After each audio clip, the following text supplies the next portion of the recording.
Good morning, welcome back to my channel daily blogger India চ্যানেলে তোমাদের সবাইকে অনেক অনেক ভালোবাসা ও স্বাগত জানাচ্ছি। আশা করছি তোমরা সবাই খুব ভালো আছো, খুব আনন্দে আছো। আমিও তোমাদের ভালোবাসায় ভালোই আছি। আমি ইন্দ্রাণী চলে এসেছি তোমাদের সাথে আবারও একটা নতুন ব্লগ শেয়ার করতে। আশা করছি আজকের ব্লগটা তোমাদের ভালো লাগবে। আর আজকের ব্লগটা যদি তোমাদের ভালো লাগে থাকে তো প্লিজ একটা লাইক করে দিও।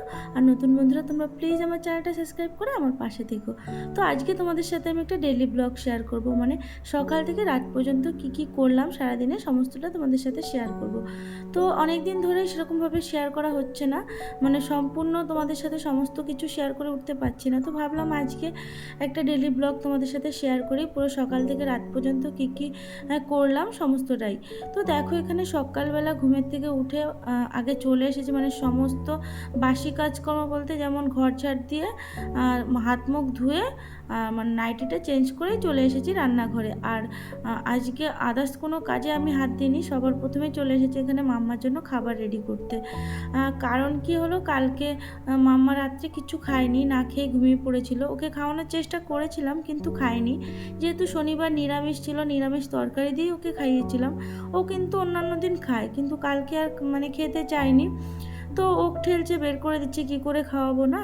তারপরে মানে খায়নি, ঘুমিয়ে পড়েছে। তো সকালবেলা সেই কারণে তাড়াতাড়ি ঘুমের থেকে উঠে গেছে, যেহেতু ওর মানে খিদে রয়েছে পেটে, তো সেই কারণে সকালেই ওই ধরো 7টার মধ্যেও ঘুমের থেকে উঠে গেছে। বেসিক্যালি অত তাড়াতাড়ি ও ঘুমের থেকে ওঠে। তো সেই কারণেই সকালবেলা আমি মানে আগেই চলে এসেছি ওর জন্য খাবার রেডি করতে। তো এখানে দেখো ওর জন্য আমি ওই মানে গোবিন্দভোগ চাল দিয়ে ডাল দিয়ে খিচুড়ি রান্না করবো। আর এখানে সবজিগুলোকে কেটে নিয়েছি, মিষ্টি আলু, পটল, তারপরে এমনি আলু, টমেটো, এই সমস্ত কিছু। আর একটু মানে বিট ছিল, সেটাও দিয়ে দিয়েছি। তো সেটাই ওকে এখানে সমস্ত কিছু দিয়ে আমি ওই একটু মানে খিচুড়ি মতো করে দেবো, সেটাই ওকে খাওয়াবো। আর এখানে আমি একটা লাড্ডু খাচ্ছিলাম। তো তোমরা তো আগের দিন ব্লগে দেখিয়েছিলাম তোমাদের যে প্রভুজির একটা লাড্ডু নিয়ে এসেছিলো, তো সেটাই একটা লাড্ডু ছিল, সেটাই আমি খেয়ে নিলাম। একটু খিদে খিদে পাচ্ছিলো, আর সকালবেলা ঘুমের থেকে উঠলে এটাই হয়। তো সেই কারণে এখানে ওই মানে মাম্মাকে আমি আগে খাবারটা রেডি করিয়ে দিচ্ছি, তারপরে আমি খাবো। তো এখানে মাম্মার খাবারটা দেখো তোমাদের সাথে কথা বলতে বলতে রেডিও হয়ে গেছে। আর তার আগে তোমাদের আমি দেখালাম না যে ইলিশ মাছ বের করে রেখেছি, তো ওটা হলো সকালবেলা তোমাদের দাদাভাই বের করে রেখে গেছে, যেহেতু মানে ডিপ ফ্রিজে ছিল।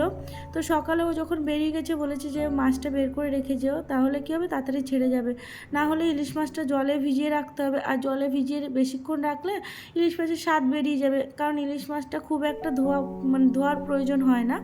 তো সেই কারণে বলেছিলাম ছেড়ে গেলে 2-1বার ধুয়ে নিলে হয়ে যাবে। তো দেখলাম হ্যাঁ ছেড়ে গেছে। তো ওই মাছটা খুব একটা বড় না, মানে ছোট ওই মাছটা। তো সেই কারণে মাছটাকে ঝোল করব না, ওটাকে ভাজাই করব, মানে যে কটা পিস আছে সব কটা পিসই ভাজা করব, আর একটু তেল রাখবো মাছের, ওটা দিয়েই মানে খেয়ে নেব। ওটাই বেস্ট, জানো তো, তরকারি ফরকারির থেকে মানে ওটাই বেস্ট। আর ঝামেলাও সেরকম করবো না, ছোট্ট একটা মাছ, অত কিছু আর মানে ঝামেলা করে লাভ নেই। তো এখানে দেখো আমি মাম্মাকে খাওয়াতে চলে এসেছি, আর তোমরা দেখেও হয়তো বুঝতে পারছো যে ওর কতটা খিদে পেয়েছে, মানে খাওয়ার জন্য। দেখো কোনো সময় এরকমভাবে মানে বসে থাকে না খাওয়ার জন্য।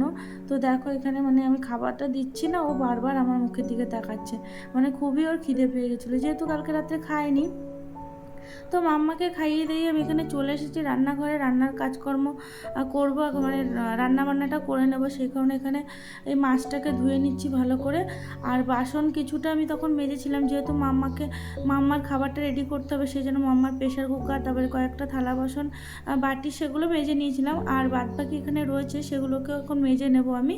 তো এগুলো মাজা হয়ে গেলে তারপরে ভাতটা বসিয়ে দেবো। আর তারপরে মাম্মার স্নানেরও টাইম হয়ে যাবে, তো মাম্মাকে স্নান করিয়ে দিতে হবে, কারণ এই সমস্ত কাজকর্ম করতে করতে অলরেডি 11:30 বেজে গেছিলো।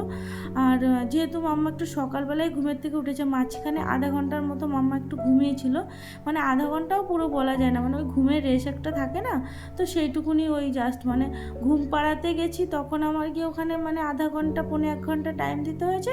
আর ঘুমিয়েছে জানো না, ওই 20 থেকে 25 মিনিটের মতো ঘুমিয়েছে। তো কী করা যাবে, তারপরে উঠে গেছে। উঠে যাওয়ার পরে এদিকে রান্নাবান্না মানে রান্নাঘরে আমি সমস্ত কাজকর্মগুলোকে করছি, তো আর এর মধ্যে এসে ও যেন না কান্নাকাটি করছে। তো তোমরা হয়তো দেখতেই পাচ্ছিলে যে এখানে আমি কথা বলছিলাম ওর সাথে, ওই যে ওকে কোলে নিয়ে নিলাম, এখন কোলে নিয়ে এই সমস্ত কাজ আমার করতে হচ্ছে, কারণ নিচে দাঁড়িয়ে না কান্না করছে, আর পা জড়িয়ে জড়িয়ে ধরে মানে ধরে রেখেছে, কাঁদছে। তো সেই কারণেই ওকে কোলে নিয়েই কাজগুলো করছি। তো এখানে নুন হলুদ মাখিয়ে নিচ্ছি। দেখো আমি তুতলে যাচ্ছি, তো একটু ইগনোর করো। তো এখানে নুন হলুদ মাখিয়ে নিলাম মাছগুলোতে। তারপরে এখানে আমি একটু খেয়ে নেব। তো খিদে পেয়ে গেছে, অনেকক্ষণ ধরে ভেবেছি খাবো। তো একটু জল দেওয়া ভাত ছিল, সেটাই আমি খেয়ে নিলাম। তারপরে এখানে দেখো বাসন কোসনগুলোতে দেখো তো তখন মেজে নিলাম সমস্ত কিছুই। আর এখানে এখন ওই চাল ধুয়ে নিচ্ছি, চাল ধুয়ে ভাতটাকে বসিয়ে দেবো, কারণ দেরিও হয়ে যাচ্ছে আর তোমাদের দাদাভাইও চলে আসবে। আর তাছাড়া একটু যেহেতু মানে চাপটা কম আছে, কারণ আজকে হলো রবিবার, আর রবিবার দিন তোমাদের দাদাভাই একটু দেরি করেই আসে। তবে আজকে তাড়াতাড়ি চলে এসেছিলো, ওই ধরো তাও 2টোর মধ্যেও বাড়ি চলে এসেছিলো। অন্যান্য দিন যেমন 1টা 1:30টার মধ্যে চলে আসে। তো ওদিকে আমি ভাতটাও বসিয়ে দিয়েছি। আর এখানে আমি এই যে চলে এসেছি, মাছগুলো এখন ভেজে নেব। তার আগে একটু শুকনো লঙ্কা ভেজে নেব, কারণ মাছের তেল দিয়ে শুকনো লঙ্কা দিয়ে ভীষণ ভালো লাগে আমার ভাত খেতে, জানো না। তোমাদের দাদাভাই আবার কাঁচা লঙ্কাটা মানে ভেজে দিলে বেশি ভালোবাসে। তো আমার আবার শুকনো লঙ্কাটা ভেজে ওই মাছের তেল দিয়ে খেতে বেশি ভালো লাগে। তো ওর জন্য কাঁচা লঙ্কাটা ভাজবো, ভুলে গেছিলাম। যে আর কি হয় বলতো, কাঁচা লঙ্কাটা ওই ফ্রিজে রয়েছে, বের করা হয়নি। আর ওটা তেলে দিলে না খুব ফোটে, জানো না।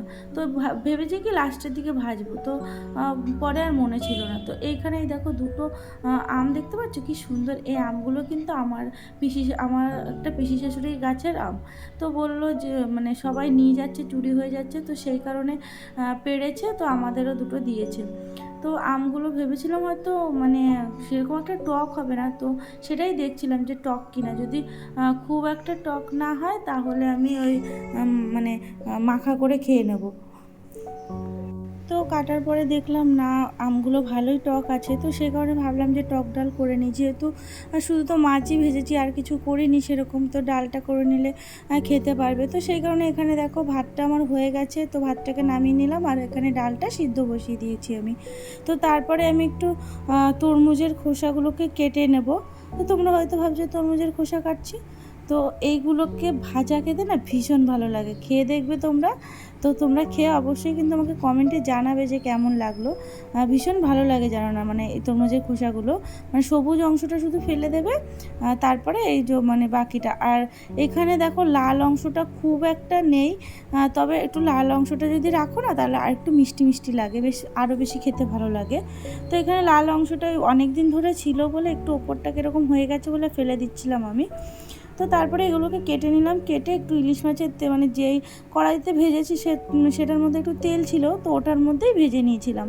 তো আজকে মানে অল্প করেই করব, কারণ এখন কাটার আমার সময় নেই, আর মাম্মাকে স্নান করানোর আমার টাইম হয়ে গেছে। তো এটাকে ওই ভাজাটাকে বসিয়ে দিয়ে মাম্মাকে স্নান করাতে যাব আমি। তো এখানে ওই যে কালো জিরা ফোড়ন দিয়ে নিলাম একটুখানি, তারপরে এই যে ভাজাগুলো দিয়ে দিলাম। তারপরে যা যা দেয় নুন হলুদ সেগুলো দিয়ে ওই ভাজাটাকে নাড়িয়ে চাড়িয়ে কিছুক্ষণ ঢাকা দিয়ে রাখবো। তো এই ফাঁকে ভাবলাম যে মাম্মাকে স্নানটা করিয়ে নিয়ে আসি। তো গ্যাসটা সিম করে দিয়ে মাম্মাকে গেছিলাম স্নান করাতে। তো স্নান করিয়ে নিয়ে চলে এসেছে ওকে। তো ওকে স্নান করিয়ে এনে এখানে মানে গা হাত পা মুছিয়ে ড্রেস চেঞ্জ মানে পরিয়ে দেবো, তারপরে ওকে খাইয়ে দেবো। কারণ সকালে যেই খাবারটা করেছিলাম সেটাই রয়েছে, ওটাই মাম্মাকে খাইয়ে দেবো। কারণ ওই ইলিশ মাছের কাটা সেটাও খেতেও পারবে না। আর টক ডাল দিয়ে খাওয়ানো যায়, তবে যেহেতু রয়েছে ওর খাবারটা, তো ওটাই ওকে খাইয়ে দেবো। তো এখানে ওকে ওই জামা প্যান্ট পরিয়ে দিলাম। তো পরিয়ে তারপরে ওকে মানে রেডি করিয়ে ওকে খাইয়ে দেবো। আর তার মধ্যে মানে ওকে খাইয়ে ভেবেছিলাম ঘুম পাড়িয়ে দেবো, তবে চেষ্টা করলাম কিন্তু ঘুমায়নি, কি করা যাবে। তারপরে ওকে আচ্ছা ঠিক আছে তুই খেলা কর, আমি আমার বাদবাকি কাজগুলো করি। কারণ জামা কাপড় কাচা, স্নান করা সমস্ত কিছুই বাকি ছিল, ঘরদোর মোছা কিছুই মানে সকালবেলা হয়নি। তোমরা জানো যে সকালবেলা উঠে প্রথমেই আমি রান্নাঘরে গেছিলাম, সেই কারণে কোনো কিছু করা হয়নি। তো ওকে খাইয়ে দাইয়ে বললাম মানে খেলা করতে দিলাম। তারপরে তার মধ্যে আবার তোমাদের দাদাভাইও চলে এসেছিলো।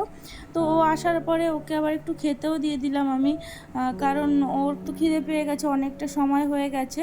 তো তারপরে আমি গিয়েছিলাম স্নান করতে। স্নান করে এসে আমার পুজো দেওয়া ছিল, সমস্ত কিছু মানে বাকি ছিল। তো এইখানে এই যে মাম্মাকে আমি খাওয়াচ্ছি, আর তোমাদের এই যে দেখাই কী কী রান্না করলাম। তো এখানে এই দেখো এই তরমুজের খোসাটা ভাজা, তো অল্পই হয়ে গেছে, কারণ ভাজার পরে একটুখানি হয়ে যায়। তো তারপরে এখানে এই যে তেলটা, আর এই যে ইলিশ মাছ ভাজা। তো আমি তো মানে ইলিশ মাছ ভীষণ পছন্দ করি, তো তোমাদের দাদাভাইও ভালোবাসে। আর এখানে এই যে আম, মানে আমি বুঝতে পারিনি মানে এই আমটা এত টক হবে, তো আমি পুরো আমটাই যেন না ডালে দিয়ে দিয়েছিলাম। ডালে দেওয়ার পরে দেখছি কি টক, এবার সঙ্গে সঙ্গে আমি আবার মানে আমগুলোকে তুলে নিয়েছি, ভেবেছি পরে কোনো কিছু করলে বা ডাল করলে সেটার মধ্যে দিয়ে দেওয়া যাবে। বেশিক্ষণ যদি আবার আমটা মানে ডালের সাথে জাল হয় তাহলে আরও বেশি টক হয়ে যাবে, মানে খাওয়ার মতো আর হবে না। তো সেই কারণেই তুলে নিয়েছিলাম মানে আমটা। তো এখানে এই যে মাম্মা এখন এই যে খেলা করছে, আর ওর পাপা চলে এসেছে, ওর পাপাকে এখন খেতে দেবো আমি। আর ওর জন্য খাবার এনেছিল, সেটা ওর খাওয়াও হয়ে গেছে। মানে আনার সঙ্গে সঙ্গেই বলবে খুলে দে খুলে দে, মানে খোল দে এরকম বলে, খুলে দে তো পুরো বলতে পারে না। তো এখানে দেখো চলে এসেছি, তোমাদের দাদাভাইকে আমি খাবার মানে খেতে দেবো তার জন্য। তো সমস্ত কিছুই একবারে ওকে এখানে দিয়ে দেবো, কারণ আমি ওকে খেতে দিয়ে যাব স্নান করতে। যে মানে ওর কোনো কিছু যদি প্রয়োজন হয় তাহলে তো আবার উঠে নিতে হবে, তো সেই কারণে ওকে সমস্তটা রেডি করে দিয়েই আমি স্নান টান করে এসেছি। তো স্নান করে এখানে চলে এসেছি, মানে ছাদে জামাকাপড় ছিল ভিজানো, 1 গামলা মতো জামাকাপড় ছিল জানো না। তো সমস্ত কিছু কেচে দিলাম, কেচে ধুয়ে এখানে চলে এসেছি মানে মেলে দেওয়ার জন্য। আর দেখো বাইরের ওয়েদারটা না মানে তখন কটা বাজে, 3টে বাজে, কিন্তু 3টের সময় তো ভালোই রোদ্দুর থাকার কথা, কিন্তু সেরকম একটা রোদ্দুর ছিল না। তবে কি জানো তো, গরম কিন্তু কম নেই, গরম যে কি বিভৎস পরিমাণে গরম কি বলবো তোমাদের। তো তারপরে যে চলে আসলাম এখানে, একটু তুলসী পাতা নিয়ে যাচ্ছি যেহেতু পুজো দেবো, আর একটা নীলকণ্ঠ ফুল ফুটেছিল সেটাই নিয়ে যাচ্ছি, তো সেটাই ঠাকুরকে দিয়ে দেবো। আর তারপরে খাওয়া দাওয়া করে নিয়েছিলাম এই আর কি। তো তোমাদের সাথে আজকে একটা কথা শেয়ার করি। তো তোমরা হয়তো অনেকে ভাবো যে আমি ভিডিও করি সব সময় আমার হাজব্যান্ড আর আমার বেবি, আমি এই সমস্তটাই দেখাই, কোনো সময় আমার ভিডিওতে আমার শ্বশুর শাশুড়িকে দেখাই না। তোমাদের মনে প্রশ্ন হতেই পারে যে শ্বশুর শাশুড়িকে কেন দেখায় না, তাহলে কি তারা নেই নাকি তাদের সাথে আমি থাকি না? তো এরকম প্রশ্ন হতেই পারে, তোমাদের মনে আসতেই পারে। তো কথাটা হলো, আমার শ্বশুর শাশুড়ি দুজনেই আছেন, সুস্থ আছেন, ভালো আছেন। তবে কি ওনারা নিচের তলায় থাকে, মানে দোতলায় থাকে, আমরা উপরে 3তলাতে থাকি। তো সবসময় নিচতলা যাওয়াও হয় না, আর তাছাড়াও সবাই তো ক্যামেরা ফ্রেন্ডলি হয় না, আর সবাই সবটা পছন্দও করে না। তো সেই কারণে যে পছন্দ করে না তাকে জোর করে ক্যামেরায় নেওয়াটা আমার মনে হয় না উচিত। তো সেই কারণে আমি কখনো দেখাইও না। আর তোমরা হয়তো এটাও দেখো যে সবসময় আমি ওপরেই থাকি, সমস্তটাই আমি ওপরে করি, রান্নাবান্না সব কিছুই ওপরে আমি একাই করি। তো কখনো কি আমার মানে শাশুড়িকে আমি কিছু করে দিই না, বা আমার শাশুড়ি আমাকে কিছু করে দেয় না? দেখো, সমস্ত পরিবারে কিছু না কিছু প্রবলেম থাকে, সমস্ত পরিবারে কিছু না কিছু ব্যক্তিগত প্রবলেম থাকে, তো সমস্ত কিছু তো সোশ্যাল মিডিয়ায় ক্লিয়ার করা সম্ভব হয় না। তো কোনো সময় যদি সুযোগ হয় অবশ্যই তোমাদের বলবো, তবে এখন আমি সেরকমভাবে কিছু তোমাদের বলতে পারছি না। তবে এইটুকুনি বলতে পারি, হ্যাঁ আমার শ্বশুর শাশুড়ি আছেন, দুজনেই আছেন। তো এখানে দেখো, এই যে রাত্রেবেলা তোমাদের দাদাভাই আসার সময় বিরিয়ানি নিয়ে এসেছিলো আর একটু চিকেন নিয়ে এসেছিলো, তো চিকেনটা রান্না করেছি। আর বিরিয়ানিটা তোমাদের দাদাভাই সন্ধ্যাবেলা মানে ওই 7টা-8টা বাজে তখন, তো বললো খিদে পেয়েছে, যেই কারণে বিরিয়ানিটা এনেছি, আমাকে একটু দাও, বেড়ে খেয়ে নিই। তো সেটাই ওই আমি আর তোমাদের দাদাভাই মিলে খেয়েছিলাম। আর এখানে ওই চিকেনটা করলাম, ভাত ছিল দুপুরের, তো দুজনে মিলে খেয়ে নিয়েছিলাম। তো চলো, ভিডিওটা আজকের মতো এখানেই শেষ করলাম। ভিডিওটা কেমন লাগলো অবশ্যই কিন্তু কমেন্টে জানিও।